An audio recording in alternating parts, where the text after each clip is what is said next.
Good morning everyone, ಎಲ್ಲರಿಗೂ ನಮಸ್ಕಾರ. Welcome to this session 3 of chapter 1. ನಾವು ನಮ್ಮ ಪ್ರೀವಿಯಸ್ ಸೆಷನ್ 1ನಲ್ಲಿ ನಾವು ಬೇಸಿಕ್ ಎಲೆಕ್ಟ್ರಾನಿಕ್ ಕಾಂಪೊನೆಂಟ್ಸ್ ಬಗ್ಗೆ, ಎಲೆಕ್ಟ್ರಾನಿಕ್ ಹಿಸ್ಟ್ರಿ ಮತ್ತು basic electronic components, different basic electronic components ಬಗ್ಗೆ ವಿಸ್ತಾರವಾಗಿ ತಿಳ್ಕೊಂಡಿದ್ವಿ. ಮತ್ತು ಸೆಷನ್ 2ನಲ್ಲಿ ಅನಲಾಗ್ ಆ್ಯಂಡ್ ಡಿಜಿಟಲ್ ಸಿಗ್ನಲ್ಸ್ ಅಂದ್ರೇನು, ಡಿಫ್ರೆಂಟ್ ಟೈಪ್ಸ್ ಆಫ್ ಸಿಗ್ನಲ್ಸ್, ಆನಂತರ ಕರೆಂಟ್ ಅಂದ್ರೇನು, ವೋಲ್ಟೇಜ್ ಅಂದ್ರೇನು, frequency, D C A C, resistance, capacitor, inductor, capacitance, ಇವು ಎಲ್ಲ ಡಿಫ್ರೆಂಟ್ ಎಲೆಕ್ಟ್ರಾನಿಕ್ ಕಾನ್ಸೆಪ್ಟ್ಸ್ನ ತಿಳ್ಕೊಂಡ್ವಿ. ಇವತ್ತಿನ ಈ ಸೆಷನ್ನಲ್ಲಿ ನಾವು ಡಿಫ್ರೆಂಟ್ ಎಲೆಕ್ಟ್ರಿಕಲ್ ವ್ಯೂ ಫಾರ್ಮ್ಸ್ ಬಗ್ಗೆ ತಿಳ್ಕೊಳ್ಳೋಣ. ಎಲೆಕ್ಟ್ರಿಕಲ್ ವ್ಯೂ ಫಾರ್ಮ್ ಅಂದ್ರೇನು? It is an visual representation of the variation of a voltage or current over a time. ಸಮಯ ತಕ್ಕಂಗೆ ವೇರಿಯೇಷನ್ ಆಗುವಂಥ visual representation, variation of voltage over current ಅಥವಾ voltage ಸಮಯ ತಕ್ಕಂಗೆ representation ತೋರಿಸುತ್ತೆ, ವೇರಿಯೇಷನ್ನ. ಅದನ್ನು ನಾವು ವೇವ್ ಫಾರ್ಮ್ಸಲ್ಲಿ ನೋಡ್ತೀವಿ. Electrical waveforms is nothing but visual representations of the variations of voltage or current over a time. ಅಂದರೆ ನಾವು ಕರೆಂಟ್ ಅಥವಾ ವೋಲ್ಟೇಜ್ ವೇರಿಯೇಷನ್ ರೆಪ್ರೆಸೆಂಟೇಷನ್ನ ಒಂದು ವಿಜುವಲ್ ರೆಪ್ರೆಸೆಂಟೇಷನ್ನ ವೇವ್ ಫಾರ್ಮಲ್ಲಿ ನೋಡೋದೇ electrical waveform. There we will analyse the variation of current or voltage. There are different types of waveforms. In that, the first type is unidirectional waveforms, and the second one is bidirectional waveforms, and the third one is periodic waveforms.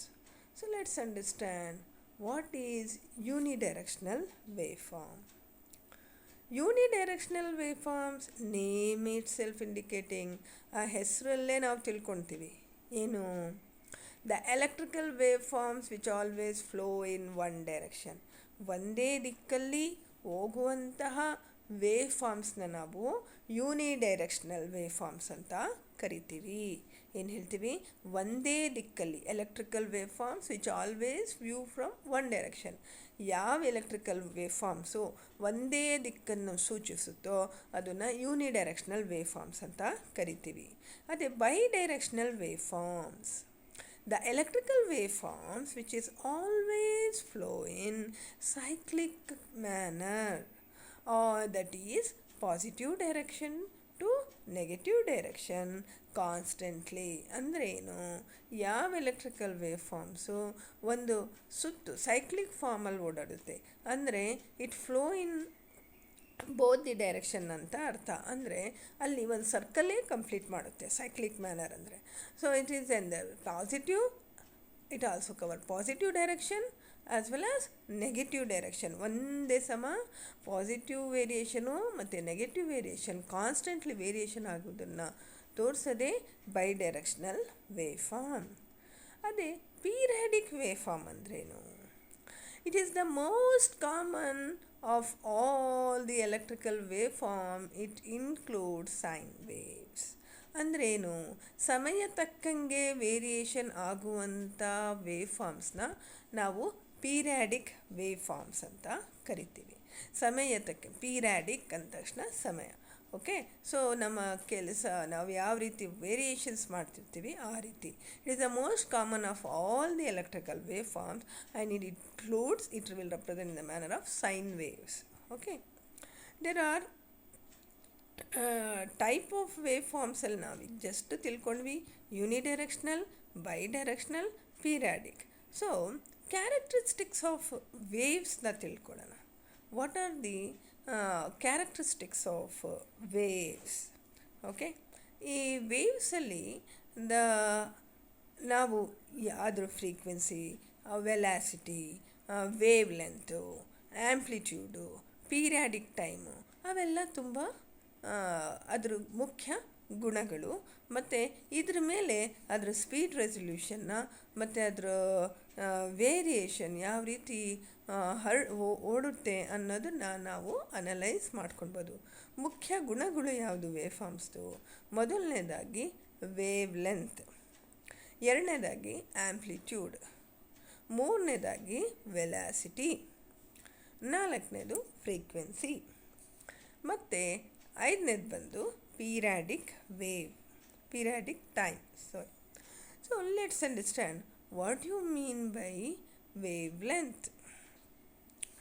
Wavelength, it defines the distance from one crust to next crust. ಅಂದರೆ ಏನು? ನಾವು ನಿನ್ನೆ ನೋಡಿದ್ವಿ waves ಅನ್ನೋದು. ಆ ವೇವ್ಸಲ್ಲಿ variation ಆಗುತ್ತಲ್ಲ, peak position centre position ಇರುತ್ತಲ್ಲ, ಅಲ್ಲಿ ಒಂದು ಕ್ರಸ್ಟ್ ಆಫ್ ವೇವಿಂದ ಇನ್ನೊಂದು ವೇರಿಯೇಷನ್ ಆಗುತ್ತಲ್ಲ, ಅವೆರಡೂ ಕ್ರಸ್ಟ್ಗೆ ಡಿಸ್ಟೆನ್ಸ್ ಇರುತ್ತಲ್ಲ, ಅದನ್ನು ನಾವು ವೇವ್ ಲೆಂತ್ ಅಂತ ಹೇಳ್ತೀವಿ. ಆ ಅಳತೆನ ವೇವ್ ಲೆಂತ್ ಅಂತ ಹೇಳ್ತೀವಿ. ಮತ್ತು ಆ್ಯಂಪ್ಲಿಟ್ಯೂಡ್ ಅಂದರೆ ಏನು? It is one which use to define height of the wave. ಒಂದು ವೇಯ ಉದ್ದ ಮೀನ್ಸ್ ಯಾವ ರೀತಿ ಎಷ್ಟು ಹೈಟು ಮೀನ್ಸ್ ಉದ್ದತೆ ಅನ್ನೋದನ್ನು ಮೆಜರ್ ಮಾಡುತ್ತಲ್ಲ, ಅದನ್ನು ಆ್ಯಂಪ್ಲಿಟ್ಯೂಡ್ ಅಂತ ಹೇಳ್ತೀವಿ. Define height of the wave. ಮತ್ತು ವೆಲಾಸಿಟಿ ಅಂದ್ರೇನು? It is the measurement of the wave, how fast a crest is moving from a fixed point. ಅಂದರೆ ಎಷ್ಟು ವೇಗವಾಗಿ ನಮ್ಮ ವೇವ್ಸ್ ಮೂಮೆಂಟಲ್ಲಿದೆ ಅನ್ನೋದನ್ನು ಮೆಜರ್ ಮಾಡೋದೇ ವೆಲಾಸಿಟಿ. ಎಲ್ಲಿಂದ? ಒಂದು ಫಿಕ್ಸೆಡ್ ಪಾಯಿಂಟ್ ಮಾಡ್ಕೊಂಡು ಆ ಫಿಕ್ಸೆಡ್ ಪಾಯಿಂಟಿಂದ ಒಂದು ಪೊಸಿಷನ್ಗೆ ಹೋಗಬೇಕಾದ್ರೆ ಎಷ್ಟು ವೇಗವಾಗಿ ಹೋಯಿತು, ಎಷ್ಟು ಸ್ಪೀಡ್ ತೊಗೊಂಡು ಅನ್ನೋದನ್ನು ಮೆಜರ್ ಮಾಡೋದೇ ವೆಲಾಸಿಟಿ. ಫ್ರೀಕ್ವೆನ್ಸಿ ಅಂದರೆ ಏನು? It is the number of time the waves repeat itself within 1 second time period. ನೋಡಿ, ಇಲ್ಲಿ ನಿಮಗೆ ಕನ್ಫ್ಯೂಷನ್ ಆಗಬಹುದು. ನೋಡಿ, ಇಲ್ಲಿ wave length, it is nothing but a distance between the two crust of waves. ಒಂದು ಕ್ರಸ್ಟು ಮತ್ತು ಇನ್ನೊಂದು ಕ್ರಸ್ಟ್, ಎರಡು ಅಲೆಗಳ ಮಧ್ಯ ಕ್ರಸ್ಟ್ ಡಿಸ್ಟೆನ್ಸ್ ಇರುತ್ತಲ್ಲ, ಅದನ್ನು ವೇವ್ ಲೆಂತ್ ಅಂತೀವಿ. ಅದೇ ಅಲೆ ಹೈಟು, ಎಷ್ಟು ಉದ್ದತೆ, ಎಷ್ಟು ವೇಗವಾಗಿ, ಎಷ್ಟು ಇದಾಗುತ್ತೆ ಅದನ್ನು ಮೆಜರ್ ಮಾಡೋದೇ, ಹೈಟ್ನ ಮೆಜರ್ ಮಾಡೋದೇ ಆ್ಯಂಪ್ಲಿಟ್ಯೂಡ್ ಅಂತ ಹೇಳ್ತೀವಿ. ಅದು ವೆಲಾಸಿಟಿ ಅಂತ ಬಂದಾಗ it will measurement of the moment. Velocity ಅಂದ ತಕ್ಷಣ ಅಲ್ಲಿ ನಮಗೆ ಸ್ಪೀಡ್ ವೇರಿಯೇಷನ್ ಗೊತ್ತಾಗುತ್ತೆ. Means it measurement of the way how fast a crest is moving. A crest is moving from a fixed point. ಒಂದು ಟೈಮನ್ನು ನಾವು ಫಿಕ್ಸ್ ಮಾಡ್ಕೊಂಡು ಆ ಟೈಮಿಂದ 1 ಸೆಕೆಂಡಿಂದ ಇನ್ನೊಂದು ಸೆಕೆಂಡ್ ಟೈಮ್ಗೆ ಹೋಗ್ಬೇಕಾದ್ರೆ ಒಂದು ಫಿಕ್ಸ್ಡ್ ಪೊಸಿಷನ್ನ ಫಿಕ್ಸ್ ಮಾಡ್ಕೊಳ್ತೀವಿ. ಆ ಫಿಕ್ಸ್ಡ್ ಪೊಸಿಷನಿಂದ ಇನ್ನೊಂದು ಪೊಸಿಷನ್ ವೇರಿಯೇಷನ್ ಆಗಬೇಕಾದ್ರೆ ಎಷ್ಟು ಸ್ಪೀಡಾಗಿ, ಎಷ್ಟು ವೇಗವಾಗಿ ಹೋಯಿತು ಅನ್ನೋದನ್ನು ನೋಡೋದೇ ವೆಲಾಸಿಟಿ. ಫ್ರೀಕ್ವೆನ್ಸಿ ಅಂದರೆ ಏನು? It is the number of times the wave form repeats. ಈಗ ನೋಡಿ, ನಾವೇನು ತಿಳ್ಕೊಂಡ್ವಿ? ವೇಲೆಂತ್ ತಿಳ್ಕೊಂಡ್ವಿ. ವೇಲೆಂತ್ ಅಂದರೆ ಒಂದು ಕ್ರಸ್ಟ್ಗೂ ಇನ್ನೊಂದು ಕ್ರಸ್ಟ್ಗಿರೋ ಅಂಥ ಡಿಫ್ರೆನ್ಸ್ನ ತಿಳ್ಕೊಂಡ್ವಿ. ಅದೇ ಥರ ಆ್ಯಂಪ್ಲಿಟ್ಯೂಡ್ ತಿಳ್ಕೊಂಡ್ವಿ. ಹೈಟ್, ಒಂದು ಕ್ರಸ್ಟಲ್ಲಿರೋ ಅಂಥ ಉದ್ದತನ, ಹೈಟ್. ಅದೇ ಥರ ನಾವು ಆ ವೇಗ ಕೂಡ ತಿಳ್ಕೊಂಡ್ವಿ. ಆ ಒಂದು ವೇವ್ ಇನ್ನೊಂದು ವೇಗ ಟ್ರಾವೆಲ್ ಮೂವ್ ಮಾಡಬೇಕಾದ್ರೆ ಎಷ್ಟು ಸ್ಪೀಡಾಗಿ ವೇಗವಾಗಿ ಓಡುತ್ತೆ ಅನ್ನೋದನ್ನು ಕೂಡ ನಾವು ವೆಲಾಸಿಟಿ ಅಂತೀವಿ. ಅದ್ರ ಮುಖಾಂತರ ತಿಳ್ಕೊಂಡ್ವಿ. When in the case of frequency ಅಂದ್ರೇನು? ಇವೆಲ್ಲ ಇಲ್ಲಿ ಬರುತ್ತೆ ನೋಡಿ. It is the number of times the wave forms repeat. ಅಂದರೆ 1 ಸೆಕೆಂಡಲ್ಲಿ ಎಷ್ಟು ಅಲೆಗಳು ಆಯಿತು, 1 ಸೆಕೆಂಡಲ್ಲಿ ನಾವು ಎಷ್ಟು ವೇವ್ ಫಾರ್ಮ್ಸ್ ಆಯಿತು ಅನ್ನೋದನ್ನು ನೋಡೋದೆ, repeat itself 1 second in time ಪೀರಿಯಡನ್ನು ಕ್ಯಾಲ್ಕುಲೇಟ್ ಮಾಡೋದೇ ಫ್ರೀಕ್ವೆನ್ಸಿ. ಪೀರಿಯಾಡಿಕ್ ಟೈಮ್ ಅಂದ್ರೇನು? ಫ್ರೀಕ್ವೆನ್ಸಿ ಆಯಿತು. ಪೀರಿಯಾಡಿಕ್ ಟೈಮ್ ಅಂದ್ರೇನು? It is the length of the time. ನೋಡಿ ಇಲ್ಲಿ, ಡೋಂಟ್ ಗೆಟ್ ಕನ್ಫ್ಯೂಸ್. ಲೆಂತ್ ಇಲ್ಲಿ ಫ್ರೀಕ್ವೆನ್ಸಿ ಅಂದರೆ ಎಸ್ ಸರಿ ನಮ್ಮ ವೇವ್ಸ್ ರಿಪೀಟ್ ಆಯಿತು 1 ಸೆಕೆಂಡಲ್ಲಿ ಅನ್ನೋದನ್ನು ಫ್ರೀಕ್ವೆನ್ಸಿಯಲ್ಲಿ ಮೆಜರ್ ಮಾಡಿದ್ರೆ, ಟೈಮ್ ಮೆಜರ್ ಮಾಡ್ತೀವಿ, periodic time. It is the length of time in seconds. ಎಷ್ಟು ವೇಗ, ಎಷ್ಟು ಉದ್ದತನವಾಗಿ ಟೈಮು ಸೆಕೆಂಡ್ಸಲ್ಲಿ ವೇವ್ ಫಾರ್ಮನ್ನು ಮೆಜರ್ ಮಾಡ್ತೀವಿ. Repeat itself from start to finished. Start ಆದಾಗಲಿಂದ ಎಂಡ್ ಆಗೋವರೆಗೂ ಅದು ಲೆಂತ್ ಆಫ್ ಟೈಮ್ ಇನ್ ಸೆಕೆಂಡಲ್ಲಿ 1 ಸೆಕೆಂಡಲ್ಲಿ ಎಷ್ಟು ವೇವ್ ಫಾರ್ಮ್ಸ್ ಎಷ್ಟು ಸರಿ ರಿಪೀಟ್ ಆಯಿತು ಸ್ಟಾರ್ಟ್ ಟು ಫಿನಿಷ್ ಆಗೋವರೆಗೂ, ಲೆಂತ್ ಆಫ್ ಟೈಮ್ ಇನ್ ಸೆಕೆಂಡ್ಸಲ್ಲಿ ವೇವ್ ಫಾರ್ಮ್ 1 ಸೆಕೆಂಡಲ್ಲಿ ಎಷ್ಟು ಸರಿ ರಿಪೀಟ್ ಆಯಿತು ಅನ್ನೋದನ್ನು ಲೆಂತ್ ಮೆಜರ್ ಮಾಡ್ತೀವಲ್ಲ, ಅದನ್ನು ನಾವು ಪೀರಿಯಾಡಿಕ್ ಟೈಮ್ ಅಂತ ಕರಿತೀವಿ. ಬೇಕಾದರೆ ನಾನು ನಿಮಗೆ ವೇವ್ ಲೆಂತು, ಫ್ರೀಕ್ವೆನ್ಸಿ, ಪೀರಿಯಡ್ ಒಂದು ಸಿಂಪಲ್ ಡಯಾಗ್ರಾಮಲ್ಲಿ ತೋರಿಸ್ತೀನಿ. ಒಂದು ವೇವ್ ಫಾರ್ಮ್ನ ತಗೊಂಡು ನಿಮಗೆ ಎಕ್ಸಾಂಪಲು. ಸೊ ಅದರಲ್ಲಿ wave length, amplitude, velocity, frequency, period time ಗೊತ್ತಾಯಿತು. Frequency is nothing but number of times wave forms will be repeated itself with 1 second of time period. Periodic time ಅಂದರೆ the length of the time in second that the wave form takes to repeat start to finished. Let I will show you the different waveforms.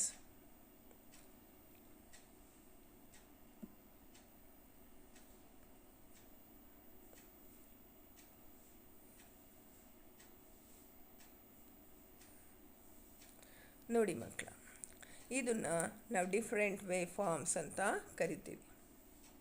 This is the different. ಇಲ್ಲಿ sinusoidal waves ಇದೆ, okay, square waves ಇದೆ, triangle waves ಇದೆ. ಇದನ್ನು ನಾವು different ಹೆಸರು ಕೂಡ ಕರಿತೀವಿ. Sawtooth waves, triangle waves, square waves, sinusoidal waves. ಇಲ್ಲಿ ನಿಮಗೆ ವೇವ್ ಲೆಂತ್ ನೋಡಿ, ಈ ವೇವ್ಗೂ ದಿಸ್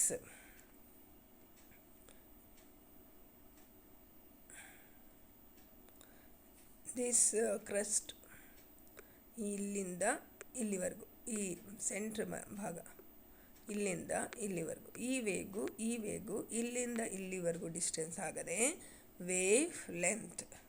ಓಕೆ, ಅದೇ ಥರ ನಿಮಗೆ ಆ್ಯಂಪ್ಲಿಟ್ಯೂಡ್, ದ ಸೆಂಟ್ರ್ ವೇವ್, ಅರ್ಥ ಆಯ್ತಾ? ಮತ್ತು variation off frequency, number of pulse take place in 1 second. ಈ ಥರ ವೇವ್ 1 ಸೆಕೆಂಡಲ್ಲಿ ಎಷ್ಟು ಫಾರ್ಮ್ ಆಗುತ್ತೆ. ಅದೇ ಥರ the variation waves take place in the manner of time, that is we called as an frequency.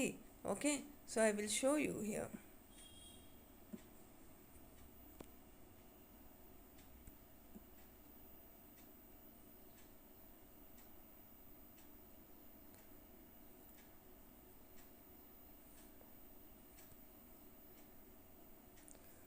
ನೋಡಿ ಮಕ್ಕಳ,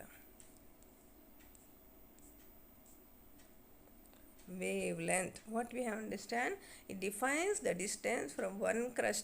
This form we call as an crust. This crust to this crust, this crust to this crust. Amplitude ಅಂದ್ರೇನು, it defines the height of the wave, ಇದರ ಉದ್ದತನ. Okay, so you can see this is the difference. And velocity, it is the measurement how wave of a crust is moving from a fixed point. ಅದೇ ಥರ frequency ಬಂದು the number of times this type of waveform repeat itself in 1 second or time period. ಅದೇ periodic time ಬಂದು it is the length of the time in second that the wave form repeat itself from start to finish. Hope you have understand what I have explained you. So we will see in the next session.